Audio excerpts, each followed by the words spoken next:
તો good morning દોસ્તો.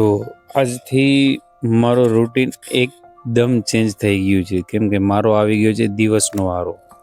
અઠવાડિયાનો ship હોય છે, એટલે આ શિપ છે મારી દિવસની. તો રોજની સવારે 5 વાગે ઉઠી અને આપણે આપણું કામમાં લાગી ગયા, કેમ કે મારે કરવી હોય 3 મીલ રેડી. જેમાં પહેલે હું બનાવું છું સોયાબીનનું શાક અને બાપુ છું ગાજર. આમ તો તની મીલ જો કે બહુ સિમ્પલ છે, પણ એને મેન્ટેન રાખવી બહુ જરૂરી છે. એટલે એ મીલને મેન્ટેન કરવી જરૂરી છે. મીલ છે સાવ સિમ્પલ, બસ કેમ કે મીલ જે છે એમાં બ્રેક ન આવવો જોઈએ. એટલે રોજની જેમ મેં મારી મીલને પ્રેપ કરવાનું કરી દીધું. તૈયારી બનાવવાનું પહેલાં બનાવ્યું મેં સોયાબીનનું શાક. હું તેલ બહુ ઓછું નાખું, એટલે ક્યારેક ચોંટવાની બીક લાગે. પછી મેં ઈંડા બફાઈ ગયા હતા, એટલે એને છોતરા ઉતાર્યા, 2 નોખા કર્યા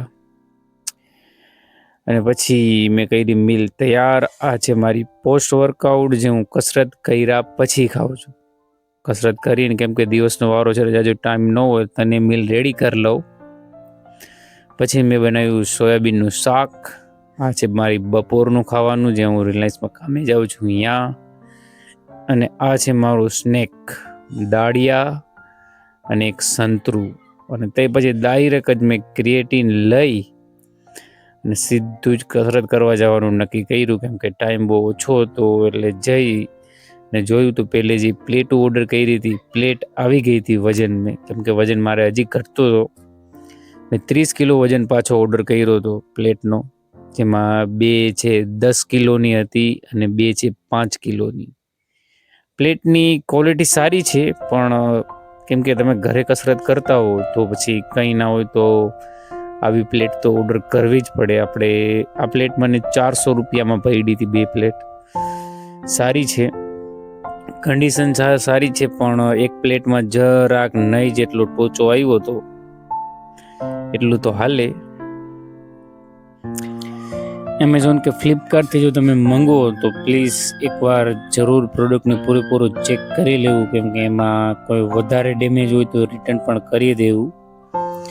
જેમ મેં તમને કીધું હતું, પ્લેટમાં ડેમેજ આવ્યું છે એકમાં. મને જો રહેતી હશે તો નીકળવાની બીક છે, પણ હવે રિટર્ન કરવાનો મારો વિચાર નથી, કેમ કે ગમે એમ તો મારે કસરતમાં વજન ઘટે છે. તે પછી મેં 5 કિલોની બીજી એક પ્લેટ હતી, એને જોયું હરખું, કેમ કે એમાંય ટોચો નથી આવ્યો ને એને કરતો રિટર્ન કરવી જ પડે. પણ સારી છે પ્લેટ, આપણે પૈસા દીધા છે એ પ્રમાણે ક્વોલિટી પણ સારી છે, કેમ કે આપણે વજનની જરૂર છે.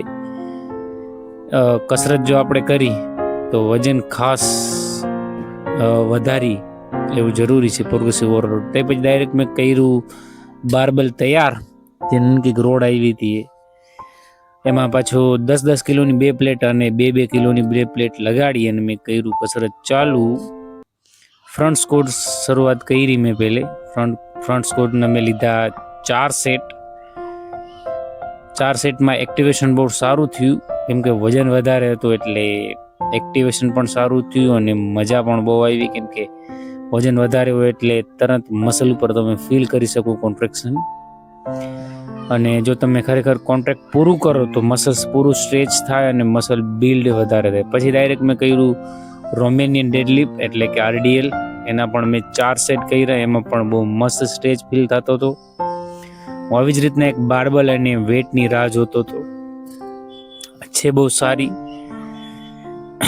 અને મેં 4 સેટના ભેગા નથી લેતો, પણ એમાં ગેપ લઉં છું, કેમ કે મારે કામે જ આવું છે, એટલે હું પૂરો વિડીયો નથી દેખાડી શકું એમ. એટલે મેં એક કસરત શૂટ કરી હતી. અને તે પછી મેં તરત જ બીજી એક્સરસાઇઝ શરૂ કરવાનું નક્કી કર્યું, કેમ કે ટાઈમ નહોતો.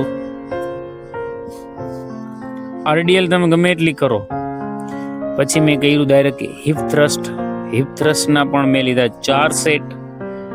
એમાં બ્રેક મેં જાજો નથી લીધો, પણ હિપ થ્રસ્ટ એક એવી એક્સરસાઇઝ છે તમારા પેલ્વિક ફ્લોર અને પેલ્વિકના મસલ્સને જાજી સ્ટિમ્યુલેટ કરે અને એ બહુ સારી રીતે એને ટ્રેન કરી શકે. હિપ થ્રસ્ટ પૂરેપૂરું જો તમે રેન્જ ઓફ મોશનમાં ટ્રેન કરો તો તમારા હિપ અને જે થાઈસ છે એ બંનેમાં કોન્ટ્રેક્શન સેમ થાય. એટલે મેં આ કરી કસરત અને પછી મેં ડાયરેક્ટ નક્કી કર્યું કે આપણે લેવા છે કાફ રેઝિસ. કેમ કે કાફમાં કોન્ટ્રેક્શન મારે બહુ ઓછું આવે છે. ગમે ત્યારે મારે જે સોલિયસ મસલ્સ છે એની અંદર બહુ જાજો વેટ નથી લઈ શકતો, કેમ કે એક પગમાં મારે થોડુંક લાગેલું છે. તે પછી મેં જાજુ વજન ના લઈ અને બારબેલથી જ કાફ રેઝિસ, સીટેડ કાફ રેઝિસ લગાવ્યા. બહુ સારી કસરત છે. આ પણ તમે ઘરે હોય તો આવી રીતના કરી શકો છો. સીટેડ કાફ રેઝના પણ મેં લીધા 4 સેટ અને તે પછી મેં તરત નક્કી કર્યું કે ટાઈમ છે તો આપણે થોડુંક વોક કરવા પણ જવું છે. કેમ કે આપણું વોકિંગનો જે સમય છે એ પણ બરોબર હાલવો જોઈએ. એટલે મેં તરત નક્કી કર્યું કે જવું છે આપણે કાર્ડિયો કરવા, એટલે કે થોડીક વાર ચાલવા. સવારે જો તમે નવરા હોય ને તો પ્લીઝ 10 મિનિટ ચાલવા જાઓ. કેમ કે સવારનો જે માહોલ છે ને એટલો શાંત અને એટલો મસ્ત હોય, મજા કાંઈક બીજી આવે હાલવાની યાર.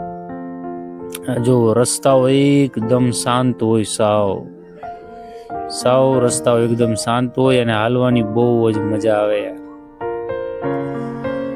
આ જ રીતના તમારી પાસે ટાઈમ હોય તો સવારે જરૂરથી હાલવા જાવ જ. કેમ કે હાલવું પણ એક જાતની કસરત જ છે દોસ્તો. હજી સુરજ દાદા આવ્યા નથી, આપણે સુરજ દાદાના પેલા ઉઠી ગયા છીએ. રોજની જેમ જે મારી આદત છે એ જ. જય હિન્દ દોસ્તો. શરૂઆત કર્યો છે આપણે આજનો દિવસ. જો ટાઈમ નથી એટલે મેં જાજુ હાલવાનું નક્કી નથી કર્યું. ખાલી 10 જ મિનિટ હાલ્યો હું અને પછી તરત જ આવી ગયું હું પાછો. કેમ કે મારે જવું હતું કામે, હજી ખાવાનું બાકી છે. પછી ખાઈ પી અને હું તરત નીકળી ગયો કામે.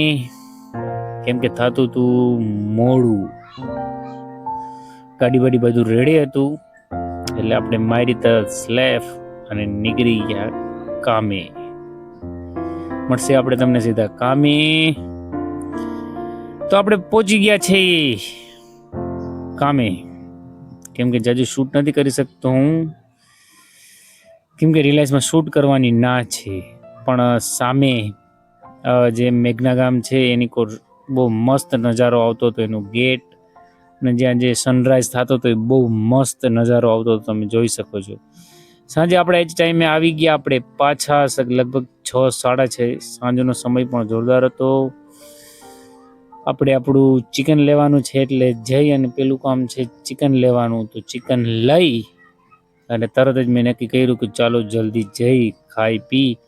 કેમ કે મારે વિડીયો એડિટ કરવા છે. પણ જેવો હું પાવરીએ પહોંચ્યો એવો જોરદાર નજારો મારા સામે હતો.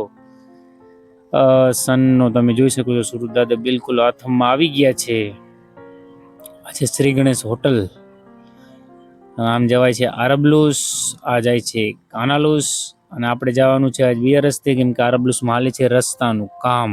નજારો તમે જોઈ શકો છો, એકદમ જોરદાર નજારો આવે છે. આ છે આપણો રઘુ. આ રોજ એક જ વાટ જોતો હોય, કેમ કે હું ક્યારે આવું અને આના હાટું ક્યારે મુરગી લઈ આવું. તો રોજની જેમ આપણે આપણું ચિકન લઈ અને આપણી મીલ પ્રિપેર કરવા બેસી ગયા. જોઈ શકો તો છોકરીઓને કેટલી મજા આવે છે રમવાની યાર. નાનપણનું જીવનની વાત જ અલગ હોય ભાઈ, મજા નાનપણમાં આવે. થઈ ગઈ છે આપણી મીલ રેડી એકદમ. તો આપણે ખાઈ અને વિડીયો એડિટ કરવો છે. વિડીયો એડિટ કરી અને તે પછી આપણે તરત જ સૂઈ જવાનો પ્લાન છે. પણ બાજુમાં હાલે છે ટ્રેક્ટર, અવાજ બહુ આવે છે. એટલે ખાઈ પી અને મળશે આપણે કાલે. જય હિન્દ દોસ્તો.